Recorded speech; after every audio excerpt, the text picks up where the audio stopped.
অপু, কি হলো? তুমি ঠিক আছো তো? হ্যাঁ ঠিক আছে, একটু পানি পিপাসা পাচ্ছে তাই। এই, তুমি এত তাড়াহুড়ো করে কোথায় যাচ্ছিলে? তুমি দেখতে পাওনি যে আমার বউটা প্রেগনেন্ট? যদি কিছু একটা কি হয়ে যেত তাহলে কি হতো? কোনো কিছু না দেখে তুমি এভাবে ধাক্কা দিয়ে চলে যাচ্ছ। স্যার আমাকে মাফ করে দেন, আসলে আমার ভাই অনেক অসুস্থ, এজন্য আমি সাহায্য চাইতে আসছিলাম। আমি খেয়াল করে নাই আপনার বউ প্রেগনেন্ট। ও আচ্ছা, তা কি হয়েছে তোমার ভাইয়ের? অতিরিক্ত রোদে মাথা ঘুরে পড়ে গিয়েছে, কাজের অনেক প্রেশার আছে তো। স্যার আপনি একটু হেল্প করবেন প্লিজ। আরে ভাবি, তুমি এটা কি করছো? তুমি একটু কিছুক্ষণ শান্ত হয়ে থাকো, আমি তোমাকে পরে সব বলছি। এই যে নাও 100 টাকা। তেমন কিছুই হয়নি, ওই একটু বেশি করে পানি খাওয়ালে ঠিক হয়ে যাবে। যাও। অপু, এখন কি সবকিছু ঠিক আছে? হ্যাঁ সব ঠিক আছে, শুধু মাথার মধ্যে একটু চক্কর দিয়ে উঠেছিল আর একটু পানি পিপাসাও পেয়েছে। আচ্ছা শোনো, আমরা তো ক্যান্টিনের কাছাকাছি চলে এসেছি। আমি আগে পানি নিয়ে আসি, তারপর আমরা এখান থেকে যাব, ঠিক আছে? তোমরা দুজন ওই গাছের ছায়াতে বসো। আসো।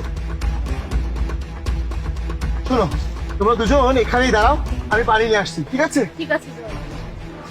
ভাবি, এই সব কি? আর তুমি ভাইয়াকে ধোকা দিচ্ছ কেন? দেখো তুমি আগে আমার কথাটা শোনো। তোমার কি কথা শুনবো? হ্যাঁ, আর কেন শুনবো? দেখো আমি জানি তোমার মনে হচ্ছে আমি তোমার ফ্যামিলি আর তোমার ভাইয়াকে ধোকা দিচ্ছি, কিন্তু সত্যিটা অন্য কিছু। আরে কি সত্যি ভাবি? আর আমার ভাইকে তুমি এত বড় ধোকা দিচ্ছ? জানো ভাইয়া তোমাকে কতটা ভালোবাসে? একবারও ভেবেছো ভাইয়ার কি অবস্থা হবে যখন সে জানতে পারবে তুমি বাচ্চার জায়গায় বেলুন রেখে ভাইয়াকে বোকা বানাচ্ছ? তোমার রাগ করাটাই স্বাভাবিক, কিন্তু তুমি আগে আমার কথাটা তো শুনবে।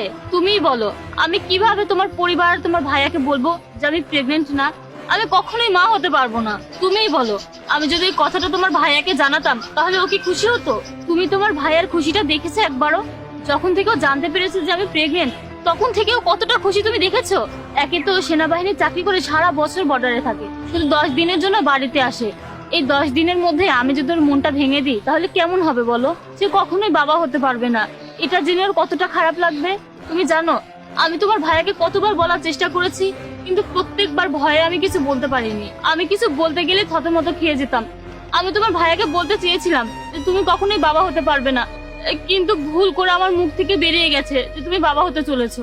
তুমি জানো ও কতটা খুশি হয়েছিল, যার জন্য আমি দ্বিতীয়বার ওকে বলতে পারিনি যে ও কখনোই বাবা হতে পারবে না। তুমি একদম চিন্তা করো না, আমি এই কথা ওর কাছে বেশি দিন লুকাবো না। ভালো সময় সুযোগ হলে আমাকে সব সত্যিটা বলে দেবো। ভাবি, আমাকে মাফ করে দিও প্লিজ। আমি বুঝতে পারিনি তুমি ভাইয়ার খুশির জন্য এত বড় মিথ্যা কথা বলেছো, কিন্তু কোনো ব্যাপার না। তুমি ভাইয়াকে সব সত্যটা বলে দিও, দেখো ভাইয়া তোমাকে মাফ করে দেবে। আর ভাইয়া তোমাকে অনেক ভালোবাসে। অপু, এই নাও পানি খাও। আর একটু খাও। কি হয়েছিল? মাথা ঘুরছিল?